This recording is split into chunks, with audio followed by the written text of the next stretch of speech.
So the first intermediate period is really kind of one of those fascinating times in the overarching history of the ancient Near East. Right, so an Old Kingdom administration collapsed in the face of a severe drought that prevented agricultural production. But this drought occurs around 2181, and it's the same time that we see the massive drought that brought an end to the Akkadian Empire. And so a lot of scholars have labeled this the 4.2 KYA event. And this is a global shift in temperatures that led to a lot of havoc. Um, we see the collapse of systems in ancient China, for example, around the same time because that there the environment got much wetter and they weren't able to maintain the flood controls that allowed them for rice irrigation. So the same system here that brought large-scale droughts to Upper Mesopotamia and basically robbed the Akkadian Empire of its breadbasket, did the same thing here for the Nile. And so Egypt was then divided between multiple ruling houses or dynastic lineages that were all vying for power. And so, right, we think of the fourth, fifth, and sixth dynasties as the Old Kingdom for 500 years. Here in about 100 years, we have the seventh through the 11th dynasties. So there's a lot of turnover, a lot of political instability within these ruling classes, all vying for power, with their multiple seats in Upper and Lower Egypt. Now, we also know that this comes to an end when Mentuhotep, the king of Thebes, comes to power and he is able to bring all of Egypt back together. And this event begins the Middle Kingdom, this period of long prosperity, of relative peace and economic consolidation.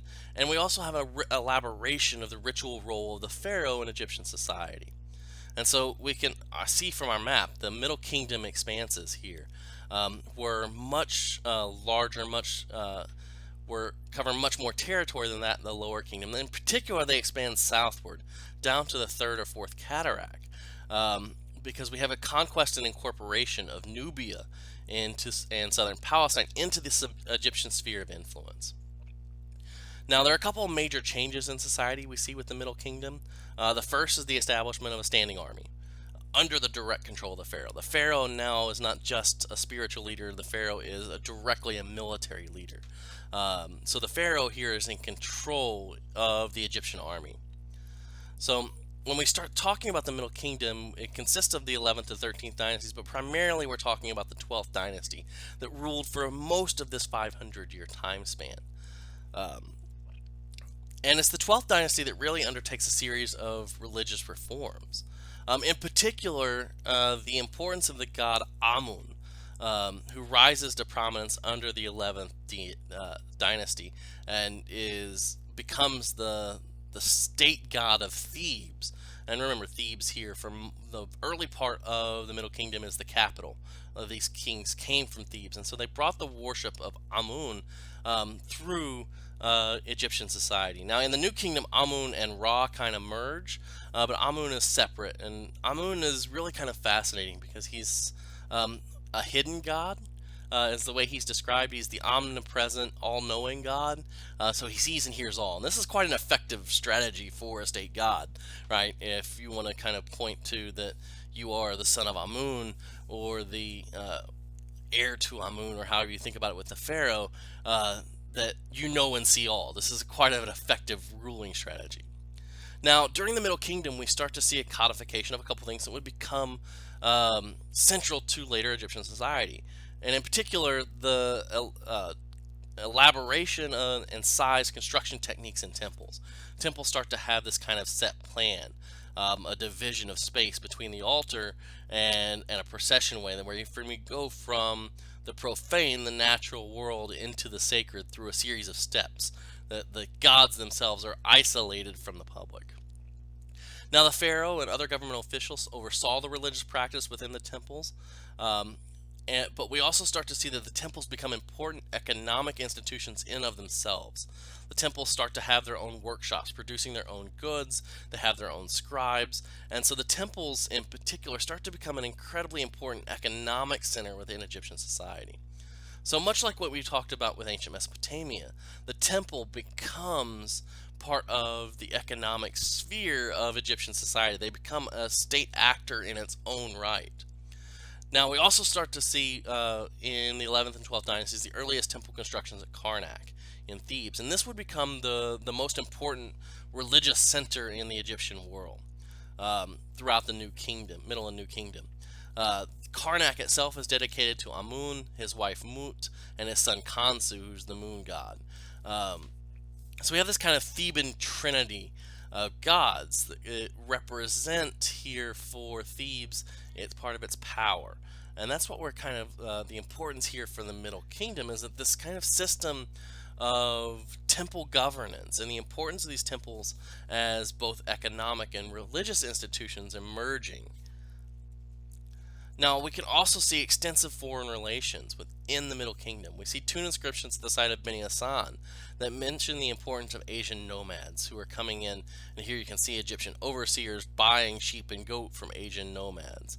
We also have the execration text. This is the Middle Kingdom is full of a lot of literary stuff. You have the satire of the trades, which really kind of explains what everyone is doing in society, and this kind of ritualized, purified, almost sarcastic idea of the benevolence of farming as the best trade, and how everyone else's job is worse than a farmer's job.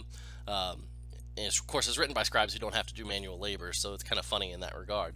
But we also see execration texts, and these are curses against the enemies of Egypt, and they mention numerous other kingdoms. Most of these appear to be in the southern Palestine, the Middle Bronze Age states like Accra and Hatzor and Jerusalem were incredibly powerful local city-states, and they would have been a kind of a formidable opponent, especially in consolidation, in unification with each other against Egypt. We also see Egyptian references to frequent warfare, in particular against Shakim, one of these city-states in Palestine, and we find Egyptian-style artifacts throughout Nubia and Palestine, like the statuette of Tututotep at Megiddo in Israel, point to the importance here of the Middle Kingdom in this large standing trade relationships. Now, at the same time we see Egyptian artifacts and influence into Palestine, we also see a Palestinian influence in Egypt. We see the presence at Avaris, Tel El Daba, in the Nile Delta of pottery that's made from clays from Palestine and using Canaanite metal tools. So at the site of Avaris, we see by about 2000 BCE this group of Palestinians, Canaanite peoples, moving into the Egyptian Delta. And this is the foundation for the Hyksos period, that second intermediate period. Hyksos refers to the Greek transliteration of the Egyptian term for foreign rulers, Hykau Kasut. So the Greeks called this the Hyksos through this. And what we have here is a period of Canaanite control over Lower Egypt. So those groups of people from southern Palestine, they set up shop in the Delta by about 2000 BCE. By around 300 years later, Avaris, the site at Tel El Daba that you see here, doesn't look like much, but here you can see the remains of a small household. There's an extensive palace that's constructed at the center of the site, and by 1700 BCE, it emerges as a regional trading center, controlling trade coming up the Nile into the Nile Delta before it reaches the Mediterranean.